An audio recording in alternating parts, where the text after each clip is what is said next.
గారు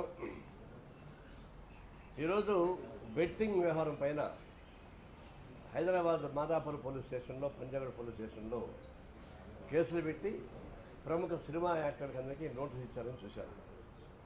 ఇది నిజంగానే కళామ తల్లి చాలా పవిత్రమైంది. పవిత్రమైన కళామ తల్లికి సేవ చేస్తున్న వాళ్ళు నిస్వార్థంగా చేయాల్సిన పని లేదు. డబ్బులు సంపాదించుకో తప్పేం లేదు.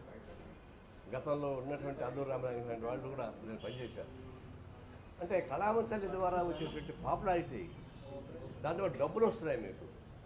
అలాంటప్పుడు ఒక చీప్ సాహిత్యం లేదా చౌకబారి ప్రకటనల ద్వారా డబ్బుల కోసం కక్కుర్తిపడి ఇట్లాంటి బెట్టింగ్ వాటిల్లో మీరు పాల్గొనడం అనేది చాలా విచారకరం. ప్రజలు చాలామంది సామాన్యులు ఒక లీడింగ్ సినిమా యాక్టర్ చెప్పినప్పుడు నిజం అనుకుంటారు. ఎందుకంటే కళామ తల్లి మీకు ఇచ్చినటువంటి సర్టిఫికెట్ ఒక లీడింగ్ యాక్టర్ కాబట్టి మీరు చెప్పింది నమ్ముతారు జనం. మిమ్మల్ని ఉపయోగించుకొని ఈ బెట్టింగ్లను ఉపయోగించుకోవడంతో పాటు తర్వాత ఈ బోగస్ రియల్ ఎస్టేటు, బోగస్ బంగారం వ్యాపారం, ఆ రకరకాల పద్ధతుల్లో సినిమా యాక్టర్ దాని మీద చేస్తూ ఉన్నారు.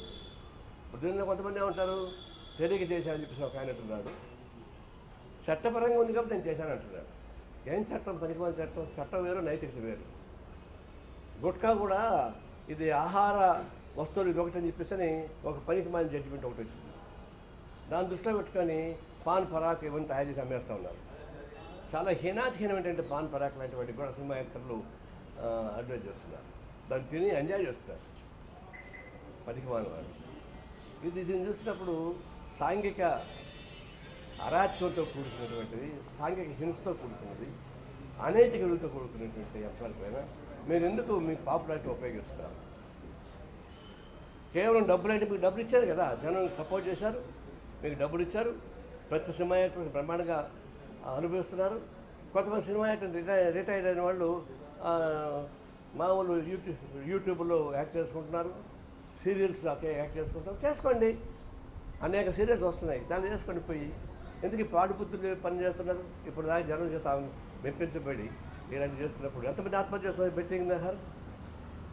నేను ఎవరో నాకు ఫోన్ చేశాడు, సార్ మీరంతా ఆన్లైన్ రమ్మి ఆడతారని చెప్తా కొట్టా చెప్పాడు.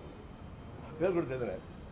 అంటే ఇట్లా వాళ్ళకి ప్రోత్సహించే పద్ధతుల్లో సినిమా యాక్టర్ చేయకూడదు. ఒకప్పుడు చిరంజీవి కోకోకోలా అడ్వర్టైజ్మెంట్ చేస్తున్నాడు. అప్పుడు నేను ఆయన లెటర్ రాశాను, ఈ కోకోకోలా అనేది నేనే కాచి చూశాను, బాండాలో పెట్టి కాశాను, కారులాగా వచ్చేసింది.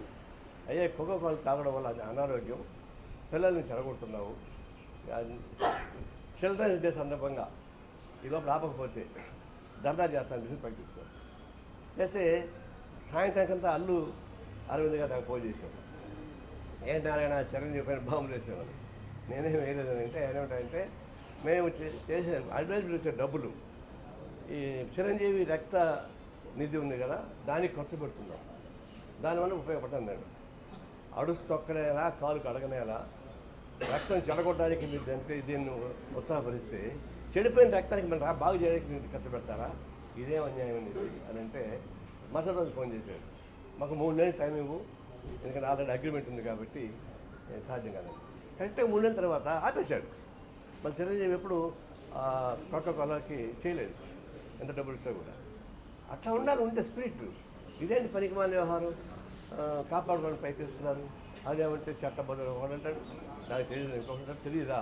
సినిమాలో పనిచేసేవాడు తెలియకపోవడం దానిలో కళాంతకుడు, అన్ని విషయాలు తెలుసు. తెలియకపోవడం కాదు, కేవలం పైసా కోసం కక్కుర్తిపడి సమాజాన్ని చెడగొట్టబాకండి, యువతను చెడగొట్టబాకండి, సమాజ కాలుష్యం చేయబాకండి. దయచేసి చెప్తా ఉన్నాను, ఇప్పుడు దాకా నేను చేసింది అయితే ఏదో పనిష్మెంట్ ఇస్తా తెలియదు, గవర్నమెంట్ తగిన పనిష్మెంట్ ఇవ్వాల్సింది. భవిష్యత్తు ఇట్లాంటివి ప్రత్యక్షంగానో పరోక్షంగానో పర్మిషన్ ఒప్పుకోకూడదు. ప్రభుత్వం అంటావా, ప్రభుత్వం అనేక రుసుగులు ఉన్నాయి. ట్రంప్ ఏమన్నాడు తెలుసా? అమెరికన్ ప్రెసిడెంట్ ట్రంప్, ఏమయ్యా నువ్వు ఇన్ని లక్షల కోట్ల వేల కోట్ల రూపాయలు మిస్యూజ్ చేసావు, డబ్బులు ఎగ్గొట్టావు, కేసు ఉన్నాయంటే ట్రంప్ అంటే చట్టాల్లో ఉన్న లోపలిని ఉపయోగించుకున్నా అన్నాడు. ట్రంప్ అంటాడే చట్టాలను ఉపయోగించుకుని తప్పు చేస్తే తప్పు కరెక్ట్ అవుతుంది. అది ఈ చట్టాలు అనేక రుసులు ఉంటాయి. నైతికత లేదా, మానవత్వం లేదా, సమాజం ఐక్యభావం లేదా, కేవలం డబ్బులే కావాలన్నా దొంగ మార్గం డబ్బులు సంపాదించాలన్నా ఇవన్నీ కూడా కేవలం చట్టం అని ఇంక రూల్స్లని నాకు తెలియదని అమ్మాయికి పోటీ పెట్టుకోకండి.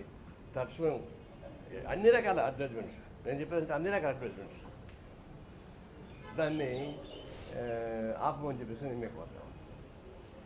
సార్ ఇప్పుడు జనాలకు వీళ్ళు ప్రచారం చేస్తేనే వాటన్నిటి ఉపయోగించే పరిస్థితి ఉంది సార్. సోషల్ మీడియా ద్వారా కావచ్చు, లేదంటే ఇతర సెల్ ఫోన్ల ద్వారా వాళ్ళంతా వాడుతూనే ఉన్నారు కదా సార్. అది కూడా వచ్చింది. ఇప్పుడు సోషల్ మీడియా ద్వారా వచ్చేటువంటి ప్రచారం కానీ, ఫోన్ ద్వారా వస్తున్నటువంటి ప్రచారం కానీ, నేను చెప్పే కదా, నేను నాకే ఫోన్ చేశాడు సార్, వాడు నాకు తెలియదే వాడికి, సార్ బెట్టింగ్లు ఇది చేస్తారా సార్, తర్వాత ఆన్లైన్ రమ్మీనా, ఆన్లైన్ రమ్మీ ఏం సార్ అంటే చెప్పుదా కొట్టాలని మళ్ళీ ఫోన్ చేస్తాను వస్తుంటాయి. వాటిపైన కంట్రోల్ ఉండాలి. గవర్నమెంట్కి ఎక్కడెక్కడో వాగేవాళ్ళందరినీ తీసి అరెస్ట్ చేస్తున్నారు.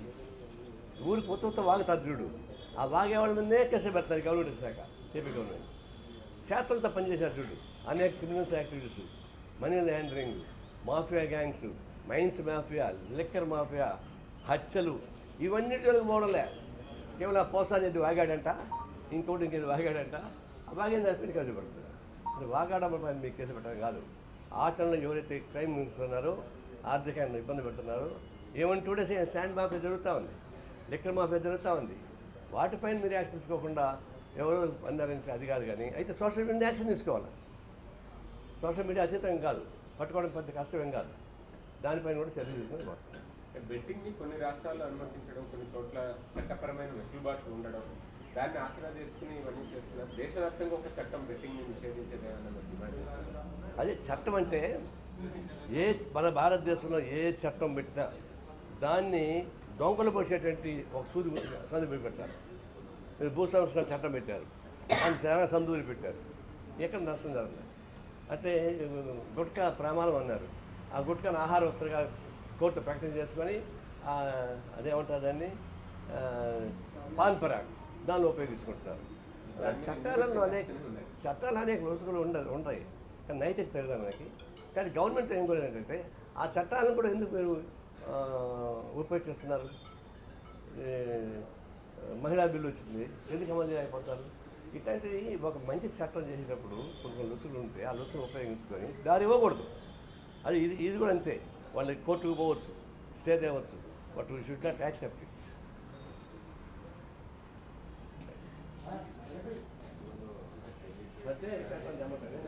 ఒక్కొక్కడు 15-20 ఆకురాళ్ళకి ప్రమోషన్ చేసుకుంటూ నేను 2 చేసా 3 చేసా